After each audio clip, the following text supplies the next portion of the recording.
warahmatullahi wabarakatuh. Jumpa kembali dengan saya, Mas Hari Ali. Sahabat Medrim, belum lama ada kawan yang menghubungi saya dan dia cerita bahwa putra pertamanya baru saja menyelesaikan studi SMA dan sekarang tengah mencari untuk kelanjutan studinya. Dalam hal ini adalah perguruan tinggi, dan rupanya sang anak sedang mengincar untuk masuk menjadi tenaga ahli di bidang radiologi. Nah, orang tuanya kebingungan apa sih ilmu radiologi itu, apa yang dipelajari dan bagaimana prospek ke depannya. Jangan tinggalkan, tetap stay tune di channel ini, kita akan bahas sampai tuntas. Yes.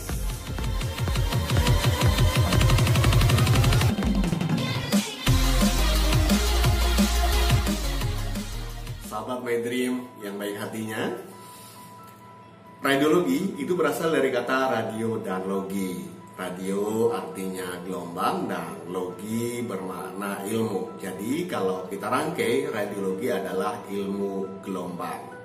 Dalam hal ini, disiplin ilmu radiologi merupakan bagian dari cabang ilmu kedokteran yang mengungkap isi dari anatomi tubuh manusia dengan menggunakan pancaran radiasi gelombang elektromagnetik maupun gelombang.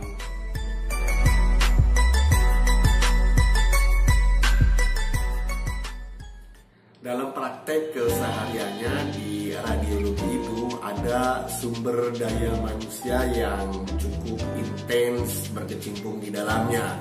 Orang yang melakukan tata laksana di ruang pemeriksaan biasanya dilakukan oleh profesi yang disebut dengan radiografer.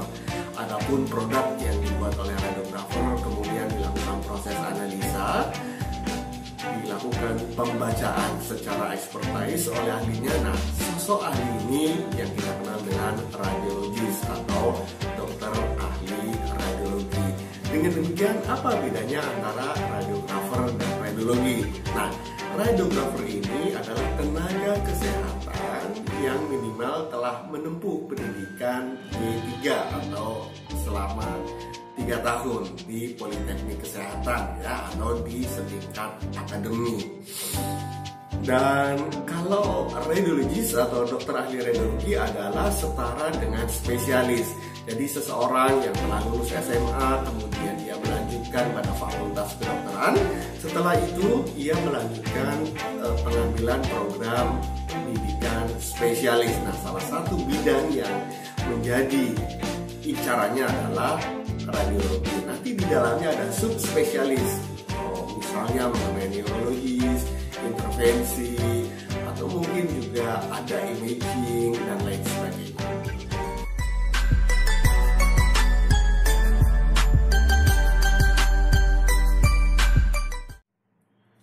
Pendidikan sumber daya manusia radiografer merupakan pendidikan vokasi, sehingga lebih cenderung dalam pembelajarannya antara teori dengan praktek, lebih banyak prakteknya. Dulu pada tahun 1996-an proporsinya adalah antara 70-30, dalam arti 30 teori dan 70 praktek.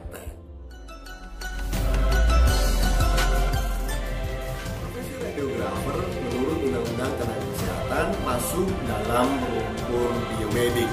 Ini bersama dengan radioterapis, kemudian juga ada di dalamnya fisioterapis, juga termasuk di dalamnya adalah ada ahli gizi dan lain-lain.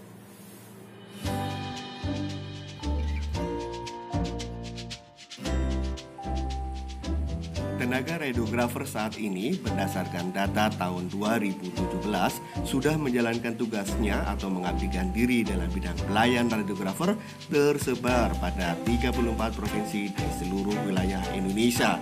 jumlahnya sekitar 12.000 orang. Jumlah pendidikan D3 yang bekerja di instansi pelayanan kesehatan milik pemerintah sebanyak 2.255 orang.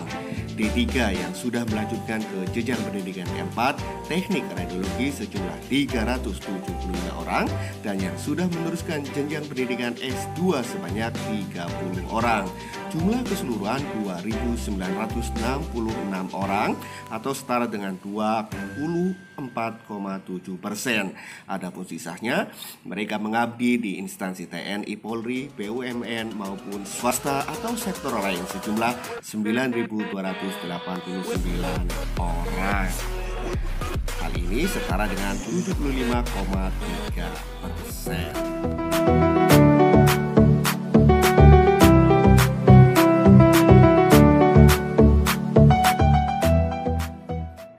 Pendidikan perguruan tinggi yang menghasilkan tenaga radiografer di Indonesia saat ini relatif banyak.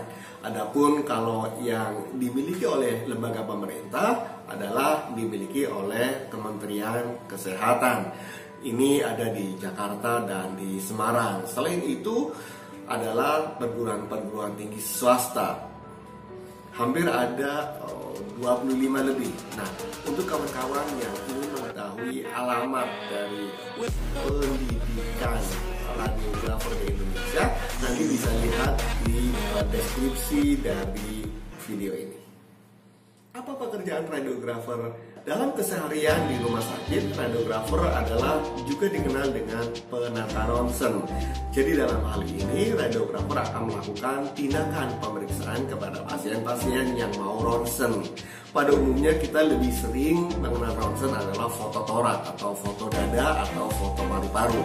Padahal sebenarnya yang bisa dilakukan foto ronsen itu dari ujung kepala hingga ujung kaki. Seiring dengan kemajuan teknologi saat ini, bukan sekedar foto ronsen biasa yang menggunakan sinar X, tetapi juga menggunakan yang lain. Dalam hal ini adalah imaging modern, ada CT scan, ada MRI, kemudian ada ultrasonografi, dan